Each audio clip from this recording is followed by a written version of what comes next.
Good evening, good evening, good evening, and good evening, and welcome back to the channel. Welcome back to the channel, and what a game that was. And I have got to say, our iPhones pro-proof, yeah they are. I've got to say, Brendan Rodgers needs a round of applause. Jude Bonner comes on for his debut, and you've got to say, whilst myself included and a lot of other Celtic fans over the beginning of the season said that Yang wasn't a Celtic player, but Brendan Rodgers has worked away with him. Brendan Rodgers has worked away with Yang, and he always says that there's a player in there, and you've got to say, Yang's actually coming good. And maybe we were all too quick to jump on it, but Yang's actually turning into quite a player. He gets his goal tonight amongst just a number of goals. Dyson Maida started it on the 24th minute with a cracking goal. He finishes off on the 92nd minute. In between then, Jota gets in on the act on the 30th minute and then tries to get the fans up, tries to get the fans making as much noise as they can, whilst Callum McGregor does what Callum McGregor does. A shot from the outside, just on the edge of the box. A ball from Arne Engels to Callum McGregor. Callum McGregor curls it into the back post. And then up pops Yang on the 72nd minute. Yang comes down the wing, cuts in, runs through the box, gets to the pass back, and then slips it under the keeper. And you're thinking, where was this Yang before? Where was this player? I mean, Brendan Rodgers, when you look at it, the Celtic team tonight had 16 shots in total, 7 on target, 5 in the back of the net. Aberdeen had 8 shots, 1 shot on target and 1 shot in the back of the net. It's the first goal that Celtic have allowed into the back of the net. Kasper Schmeichel kicks the post with disapproval. He was raging that the ball gets past him at the near post into the back of the net from the Aberdeen player. A bit little too late, but should have Schmeichel done better? He thought so. The way that he kicked the post, I thought he was going to go down. Goal difference is 67.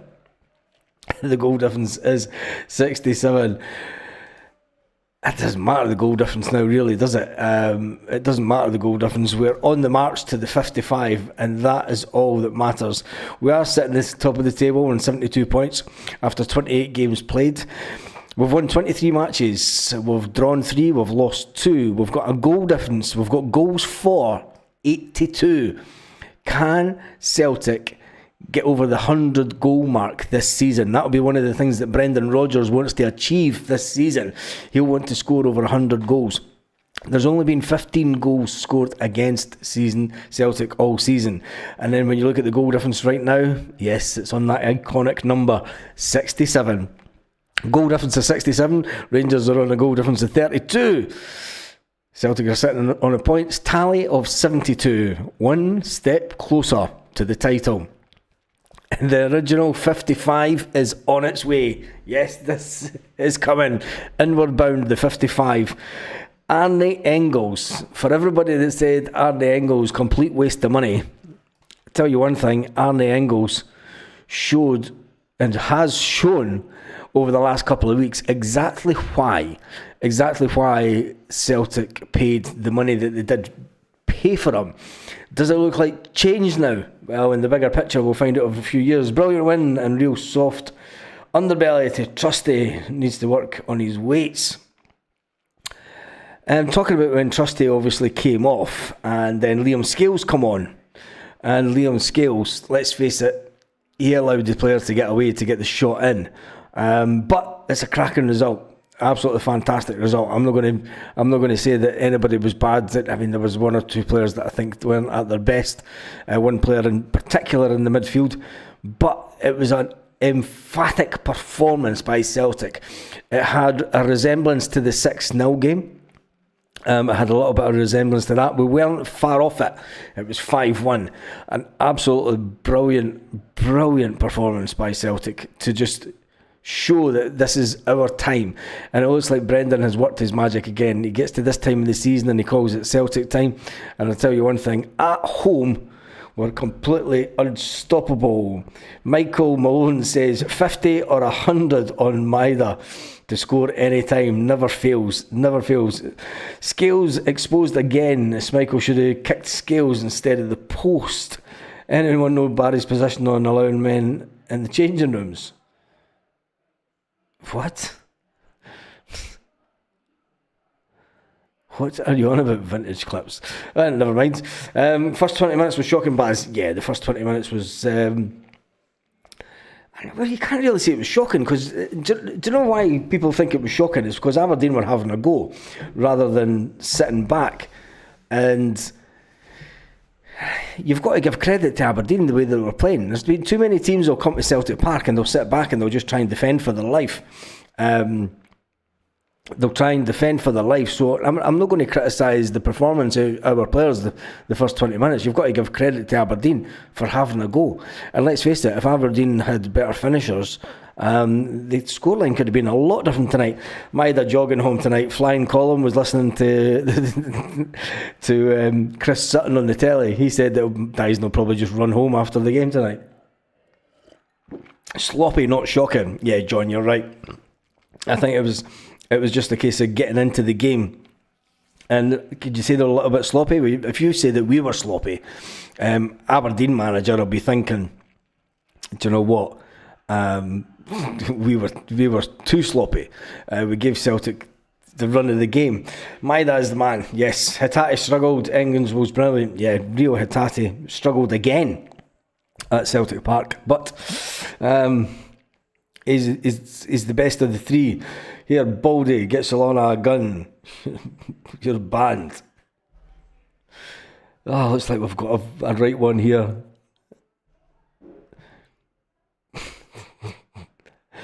Oh, just got to leave this clown on. Just got to leave this clown on for a little bit longer. See what nonsense he comes out with. See what nonsense it does come out with. He's right and subscribed as well. That's the best bit. That is the best bit.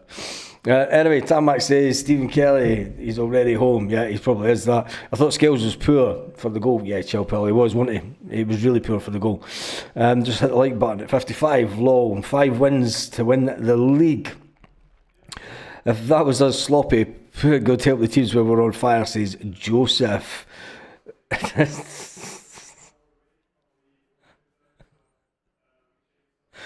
Oh man, some fans are disappointed even after tonight's performance. Yang's goal was brilliant. Yep, I think Yang's goal was absolutely fantastic. When you look at it, he's turned. Brendan Rodgers put his. Can you remember was it the summer window? Or no, it was the winter window. Brendan Rodgers turned around and he spoke about Yang in particular. And he said that there was a player in there. There's a player in Yang, and he was going to get it out, and he was going to bring it to the fore.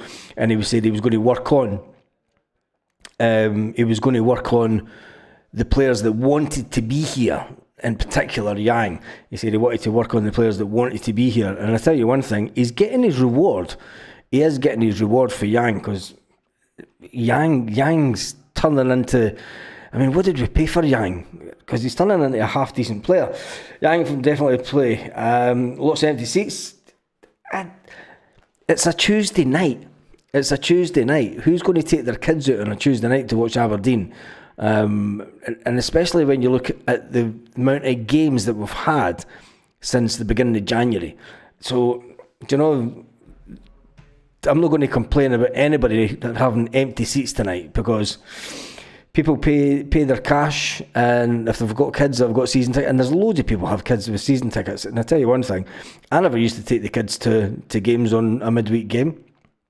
Not a chance. You're not keeping them out to that time of night, and especially with some of the buses only getting back to 12 o'clock at night. So not everyone that has kids stays 2 minutes for Celtic Park. Anyway, Yang is taller than I.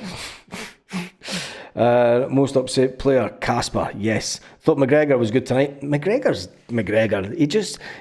I've said it before. People say that I'm too thingy about McGregor because he's been with Celtic such a long time, but he just keeps on. He keeps on he keeps on just doing what he does. He just keeps on doing what he does. Baz, God bless you. And good night, says Michael. He's with his bed. Man of the match, Baz. I would go with Arne Engels. I think Arne Engels, for me, was man of the match. Arne Engels was fantastic tonight. But then again, Dyson Maida for his goals. Dyson Maida for that first goal. You could say that first goal, he hits it on the volley. It's a really hard one between Arne Engels and Dyson Maida. That first one, he gets the deflection.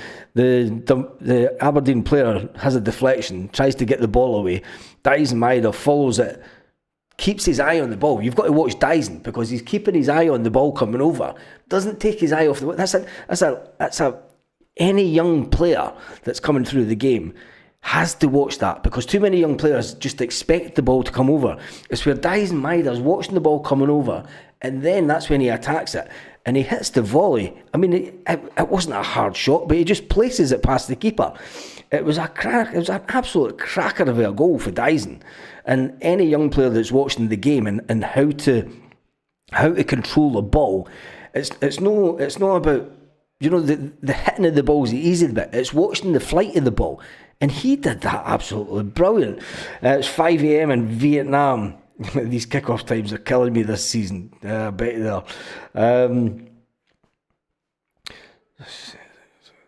Maida, man of the match for the goals and work rate. But without the likes of Arne Engels in the midfield, Dyson doesn't get the room and the space that he needs. Anyway, Ray, that is dedication. Michelle says that's dedication. Up at 5 in the morning to watch the Celtic. Engels got man of the match on Celtic TV. There we go, Celtic TV. I said Engels first. Celtic TV called it Engels as well. But Dyson, you've got to say, he couldn't have been far off it. It was a thing of beauty. Yep, it was that. What about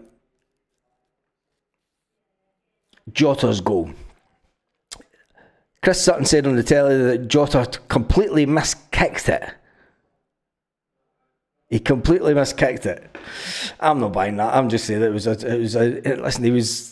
the thing is, as soon as he scores the goal, he runs to the behind the goals to try and get the fans up. And then you've got Callum McGregor. I said before the game, before we did the poll earlier, that I thought Callum McGregor would hit one of his shots for outside, well, just on the edge of the box, this one. Arne Engels shields the ball to him, and it's a cracking shot. That was a cracking shot. I was disappointed that Ida didn't score, says Mercury 81. Unfortunately for me, I had the blue wheel of dread on the radio. Oh, Jesus, I wish the radio showed the goals. Even when he scuffs it, he scores. Yeah, exactly. Keith Roberts says, "Why are you on, Baz? Jota and Engels are doing interviews as we speak on Sky. It's too early." Well, I'm not staying on that late. It's because I've been up since the crack of dawn after flying back home today. Takeover deal collapsing. Who cares?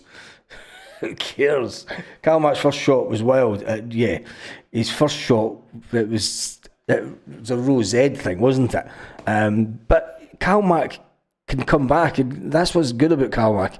He knows that if he hits a shot like that, it makes him more determined. Anyway, Jota inside of his shin.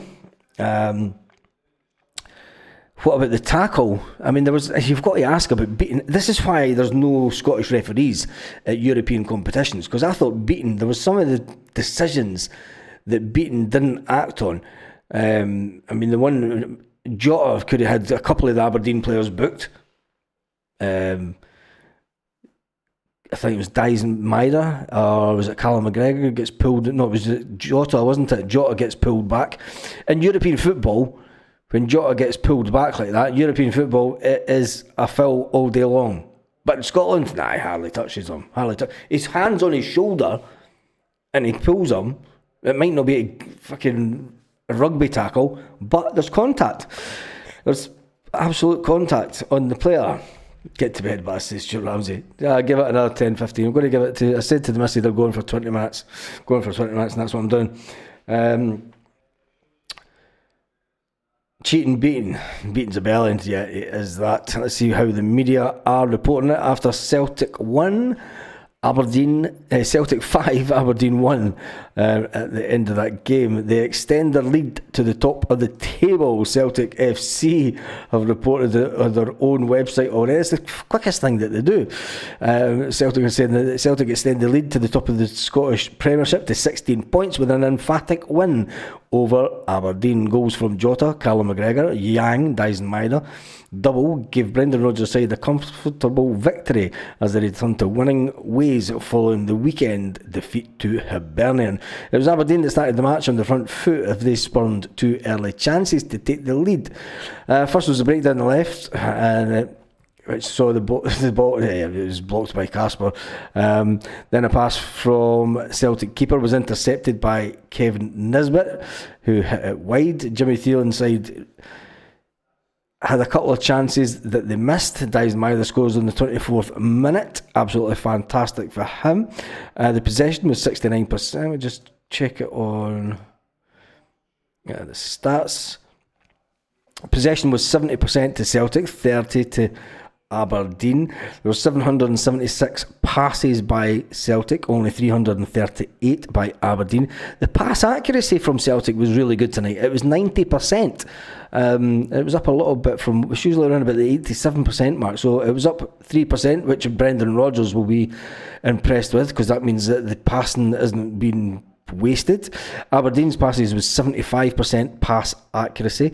Celtic created 8 fouls, Aberdeen 13. I think there was Aberdeen players. There was no yellow cards for Aberdeen, which I thought was very, very lucky.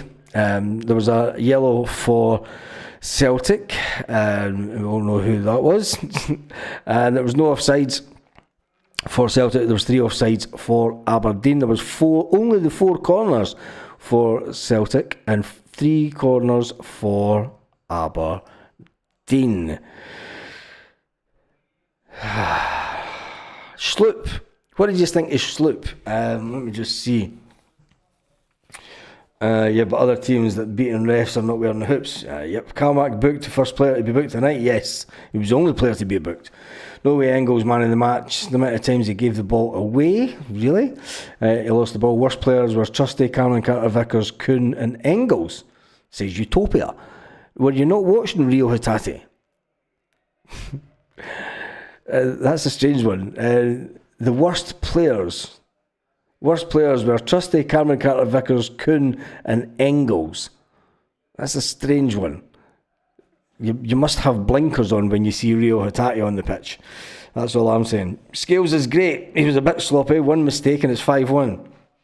Let's crucify him. Who's crucifying him? Schlitt was good, but Scales is not a left back. This is the Angling Ayrshire. Oh dear, it's going to be one of those nights. Anyway, I will be live first thing tomorrow morning. Yes, I'm going to be live tomorrow morning, where we could talk about this a little bit more. It was a fantastic game, and let's face it, it is too much passing backwards and sideways, says Joseph. I don't think so. Sloops was solid. Engels was top notch. Big Jeff was class. Hatate looked humped, says Stuart Ramsey. I don't know if he looked humped, but I think he was. Hatate's just Hatate. Anyway, another solid performance. Anton Rogan's tackled when he should have blocked it. Yeah, he did. Hatate was poor. Chilpels tells it as it is. Is Aberdeen not Ian Aberdeen will probably be at the game at the away end, so he'll not be on tonight. He'll be at the game at the away end. Anyway, that's me done and dusted for night. I will be back on 9 o'clock tomorrow morning with back live again, thankfully. And on that note, Celtic top of the league, looking down on the Rangers. Aberdeen, will they go into a free fall like they did the last time that Celtic beat them? On that note, we're going for 55. The 55 is inbound. Have a fantastic evening, Celtic fans, wherever you are, all around the world.